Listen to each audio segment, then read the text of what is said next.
এতে বরকত বেশি হয়।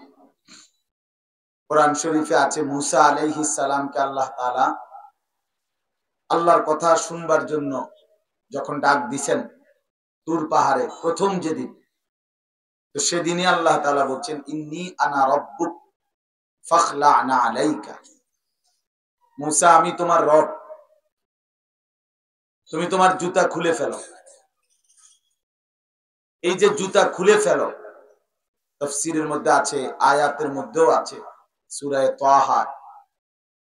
তখন কিন্তু প্রচন্ড শীত ছিল, ঠান্ডা ছিল, এত ঠান্ডা যে মুসা আলাইহিস সালামের স্ত্রী শুআয়ব আলাইহিস সালামের কন্যা মুসার বিবি কাঁপতেছিলেন ঠান্ডায়, কুয়াশায়, বরফের মতো। মুসা নবী নিজেও একটু আগুনের তালাশে পাহাড়ের ওই টিলার মধ্যে গেছিলেন আগুনের জন্য। তাহলে বোঝা গেল প্রচন্ড ঠান্ডা ছিল, কিন্তু এরপরেও আল্লাহ তাআলা বলছেন ফাখলা'না আলাইকা, জুতা খোলো। অথচ এতটা প্রচন্ড ঠান্ডার মধ্যে তো বলা উচিত ছিল মুজা পরো, শু পরো, কিন্তু বলছে জুতা খুলে ফেল। এই জন্য এখান থেকে তাফসীরে আছে যে আল্লাহর কথা শুনবার সর্বোচ্চ আদব জুতা খুলে বসে পড়া।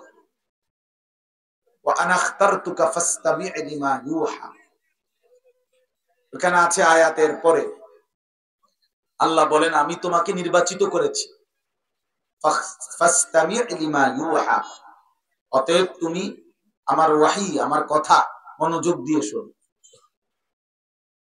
তাহলে আল্লাহর কথা জুতা খুলে শুনতে হয়। জিবরাইল আলাইহিস সালাম, আপনারা সবাই জানেন আমাদের প্রিয় নবী সাল্লাল্লাহু আলাইহি সাল্লামের কাছে আল্লাহর পক্ষ থেকে ওয়াহী নিয়ে আসতেন কিনা? তো জিবরাইল আলাইহিস সালাম কখনো কখনো মানুষের আকৃতিতে আসতেন, কখনো অদৃশ্য ভাবেই আসতেন, নবীজি টের পাইতেন। সাহাবীরাও নবীজির চেহারা দেখে বুঝতেন জিবরাইল আসছে। আর কখনো কখনো জিবরাইল একেবারে সশরীরে মানুষের আকৃতি ধরে আসতেন। যখনই মানুষের আকৃতি ধরে আসতেন, হাদিসে স্পষ্ট আছে জিবরাইল আলাইহিস সালাম আল্লাহ নবী সাল্লাল্লাহু আলাইহি সাল্লামের একদম সম্মুখে আইসা বসতেন, একদম মুখোমুখি। ফাসনাদা রুকবাতাইহি ইলা রুকবাতাইহি, একেবারে নবীজির দুই হাঁটু বরাবর জিবরাইল দুই হাঁটু বরাবর করে মুখোমুখি বসতেন। তাহলে দুই হাঁটু যখন মুখোমুখি বরাবর, তাহলে বুকও বরাবর, চোখও বরাবর, এত মনোযোগ দিয়ে বসতেন। এরপরে নবীজির সাথে কথা বলতেন। তাহলে দুই জিনিস পাওয়া গেল, এক হলো জুতা খুলে ফেলা, আরেক হলো বসে শোনা। আল্লাহ এবং রাসূলের কথা জুতা খুলেই শুনতে হয়, বসে শুনতে হয়। এই জন্য আলহামদুলিল্লাহ আমাদের কওমি মাদ্রাসাগুলোতে যুগ যুগ ধরে সারা পৃথিবীতে একেবারে নুরানির বাচ্চাও মাটিতে বসে সমান জায়গায় জুতা খোলা অবস্থায় পড়ে। দাওরায়ে হাদিসের বড় ছাত্র একেবারে মাস্টার্স লেভেল, সেখানেও জুতা খোলা অবস্থাতেই দরজগাহে সমান জায়গায় বসে পড়ে। কারণ এটা আমাদের কোরআন সুন্নাহ, আল্লাহ এবং তার রাসূলের দিক নির্দেশনা।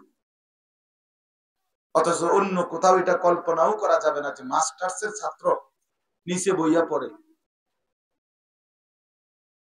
এই জন্য প্রিয় ভাই, এটা উচিত নিজের, আমার এই জন্য আমি বলছি আর কি, যদি জায়গার আর নাই থাকে তো প্রয়োজনে নিজের জুতার উপরে ভর দিয়ে বসলাম, তারপরও বসে শুনলাম।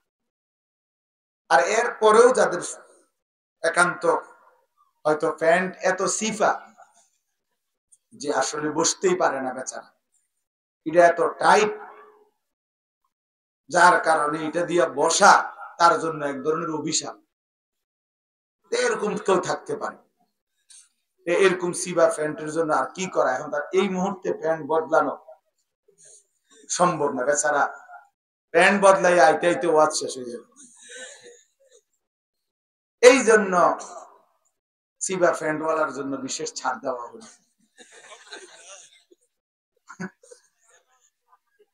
কিন্তু এরপরে যাদের চিপা না তারা তো বসা উচিত। আল্লাহ তাআলা আমাদেরকে হায়া দান। একটা জিনিস মনে রাখবেন, কথার প্রসঙ্গে বলি, এই সিপা প্যান্ট আমার শায়েখ দামাত বারাকাতুহু হুজুর যে এখন বয়ান করলেন, হযরতের মুখেই আমি শুনছি, আগেও শুনছি, যে এই সিপা টাইট প্যান্ট যেটা শরীরের সাথে একদম লাইগা থাকে, এটা গোলামের প্যান্ট, কৃতদাসের পোশাক। আফ্রিকান কৃতদাসদেরকে কাজের জন্য, যাতে করে কাজে ফাঁকি না দেয়, বসে যেন পেশাবও করতে না পারে, বিশ্বাস করেন, হ্যাঁ এটাই ঐতিহাসিক তথ্য। এই জন্য এই কৃতদাসদেরকে প্রথম, আফ্রিকান কৃতদাস, এদেরকেই প্রথম এই চিপা টাইট এই প্যান্ট পরানো হয়েছে। আর ওইখান থেকেই বাকি অপদার্থরা গোলামের এই প্যান্ট, কৃতদাসের এই প্যান্ট নিজের জন্য ফ্যাশন হিসেবে নিছে। এই জন্য বেচারা যে কি ধরাটা খাইছে টের পাইছে না। বেচারা যে আফ্রিকান কৃতদাস, আফ্রিকান গোলাম বানায় দিছে, তার খবরও নাই, খবর। মানুষ যখন আল্লাহকে ছেড়ে দেয়,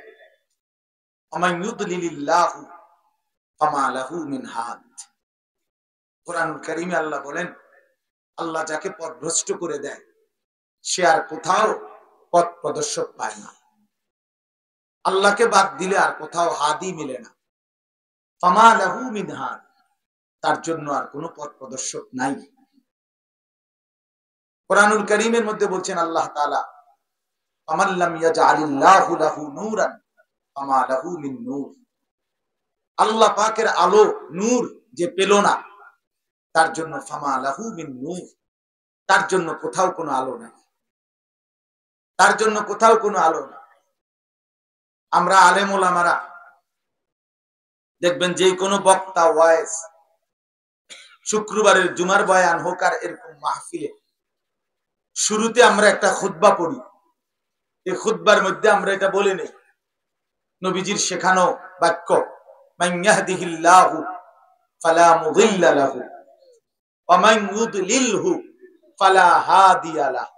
এটা আপনারা শুনেন না, যে হুজুররা খুতবা পড়ে যে শুরুতে? এই অর্থ হলো, আল্লাহ যাকে হেদায়েত দেয় তাকে কেউ পথভ্রষ্ট করতে পারে না,